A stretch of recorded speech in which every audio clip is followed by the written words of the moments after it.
Assalamualaikum warahmatullahi wabarakatuh. Selamat pagi anak-anak semua.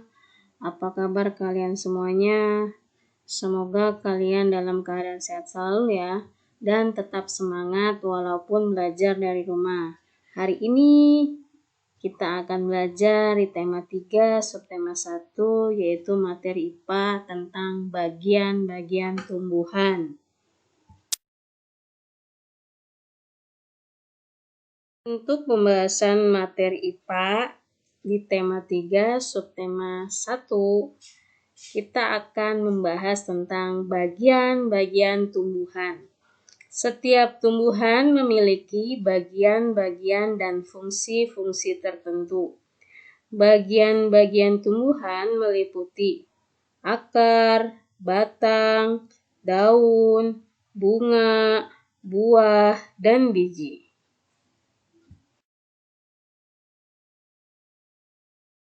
Selanjutnya, Ibu akan menjelaskan bagian-bagian dari tumbuhan.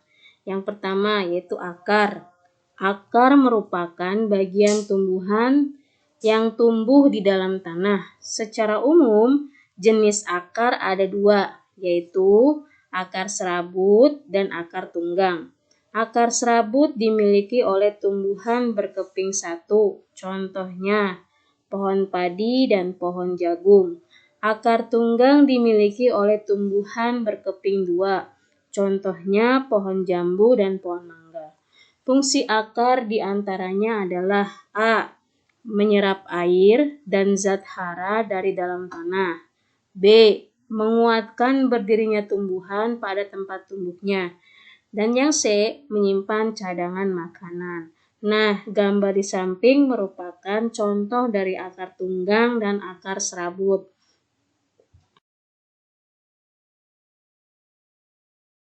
Adapun beberapa bentuk akar lain pada tumbuhan tertentu, misalnya sebagai berikut. Nah, di sini ada dua gambar. Gambar yang pertama merupakan yaitu akar gantung, akar yang keluar dari bagian atas tanah dan bergantung di udara. Ini merupakan contoh dari pohon beringin. Ya, lalu yang gambar kedua merupakan disebut akar tunjang. Akar tumbuh ke segala arah untuk menunjang batangnya. Contohnya pada pohon pandan.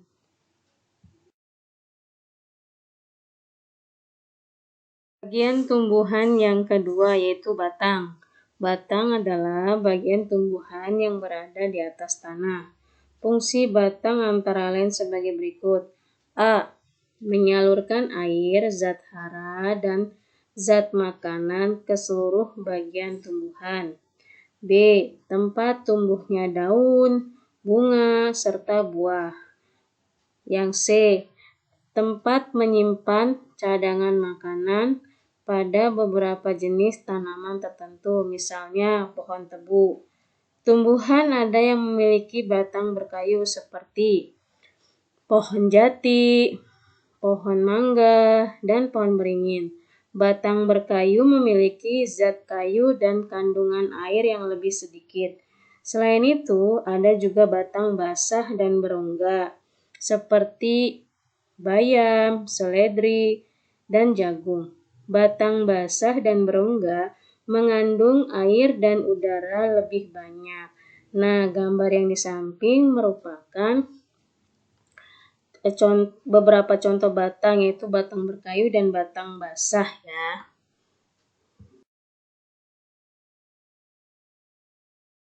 Bagian tumbuhan yang ketiga, daun. Daun berfungsi sebagai tempat fotosintesis.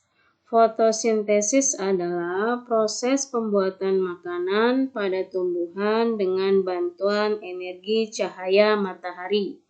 Selain itu, daun juga berguna sebagai tempat penguapan air dan sebagai alat pernapasan pada tumbuhan. Daun dapat dibedakan berdasarkan bentuk tulang daunnya. Misalnya, tulang daun menyirip, contohnya daun mangga. Lalu, tulang daun menjari, contohnya daun pepaya.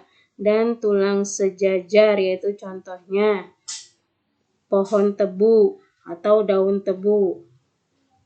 Nah, gambar di samping merupakan contoh beberapa daun ya.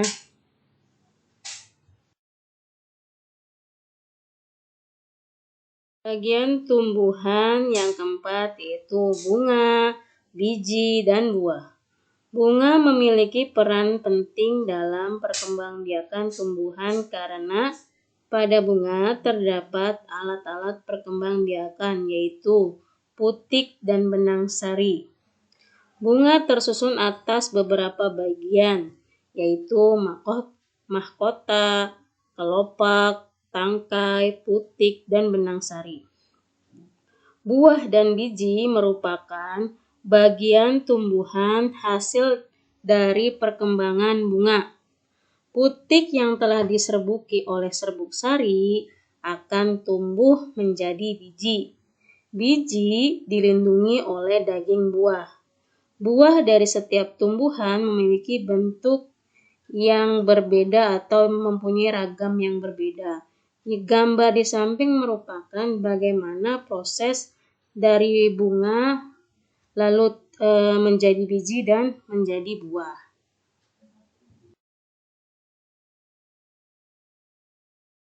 Sekian penjelasan materi hari ini. Jangan lupa untuk tetap ikuti protokol kesehatan pada masa pandemi ini, cuci tangan yang benar, makan makanan yang sehat, dan istirahat yang cukup. Itu saja. Wassalamualaikum warahmatullahi wabarakatuh.